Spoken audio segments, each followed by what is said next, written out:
আপনি কি জানেন আপনার উপর কোরবানি ওয়াজিব কিনা? আসসালামু আলাইকুম ওয়া রাহমাতুল্লাহি ওয়া বারাকাতুহু। দূরে এবং কাছে যে যেখান থেকে আজকের ভিডিওটি দেখছেন, আপনাদেরকে জানাচ্ছি আন্তরিক মোবারকবাদ। আজকের ভিডিওতে একটি গুরুত্বপূর্ণ মাসআলা সম্পর্কে আলোচনা করব। বছর ঘুরে আবারও আমাদের মাঝে আসছে মুসলমানদের দুটি বৃহৎ ধর্মীয় উৎসবের একটি পবিত্র ঈদ উল আজহা। এই সময়টা এলেই আমাদের অনেকের মনে একটা প্রশ্ন নাড়া দিয়ে ওঠে, সেটা হলো কার উপর কুরবানি ওয়াজিব, অথবা একজন ব্যক্তির কাছে কতটুকু সম্পদ থাকলে তাকে কুরবানি আদায় করতে হবে।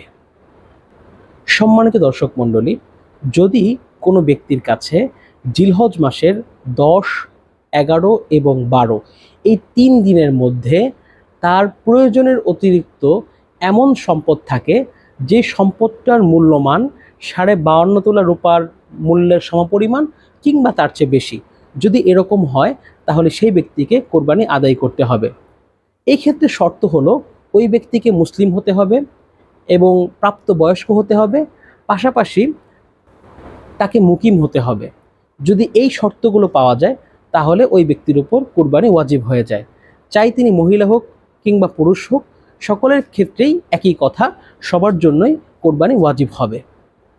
আমাদের অনেকের মনে একটি ভুল ধারণা রয়েছে, সেটা হলো আমরা অনেকেই মনে করে থাকি যে দেখা যায় যে অনেক ফ্যামিলি এরকম আছে যে ফ্যামিলিতে একাধিক ব্যক্তির উপর কুরবানি ওয়াজিব হয়, কিন্তু আমরা অনেকেই মনে করে থাকি যে পুরো পরিবারের পক্ষ থেকে একজন যদি কুরবানি আদায় করে তাহলে সেই ক্ষেত্রে সবার কুরবানি আদায় হয়ে যায়। এই ধারণাটা একদমই ভুল একটা ধারণা। কারণ কুরবানি হচ্ছে একটা স্বতন্ত্র ইবাদত। নামাজ যেমনভাবে প্রত্যেকেরটা প্রত্যেককে আদায় করতে হয়, ঠিক একইভাবে জাকাত, হজ, রোজা এগুলো যেমনইভাবে প্রত্যেক ব্যক্তির আলাদা আলাদাভাবে আদায় করতে হয়, ঠিক একইভাবে কুরবানিও একটি স্বতন্ত্র ইবাদত। এই কারণে প্রত্যেককে আলাদা আলাদাভাবে কুরবানি আদায় করতে হবে।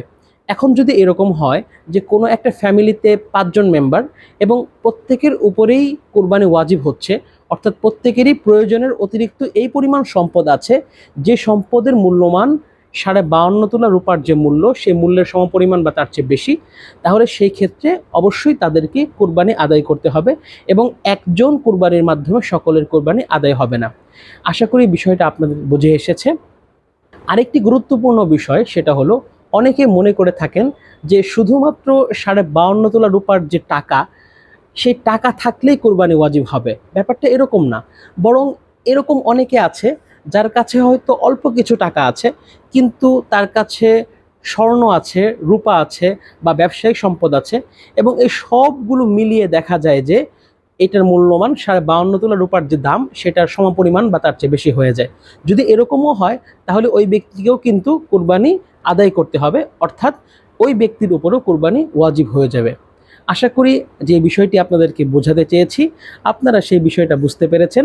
যদি ভিডিওটি আপনাদের কাছে গুরুত্বপূর্ণ মনে হয়ে থাকে তাহলে আপনারা চাইলে আপনাদের টাইমলাইনে রেখে দিতে পারেন এবং আপনার বন্ধুবান্ধবদের কাছে এই গুরুত্বপূর্ণ বার্তাটি পৌঁছে দিতে পারেন।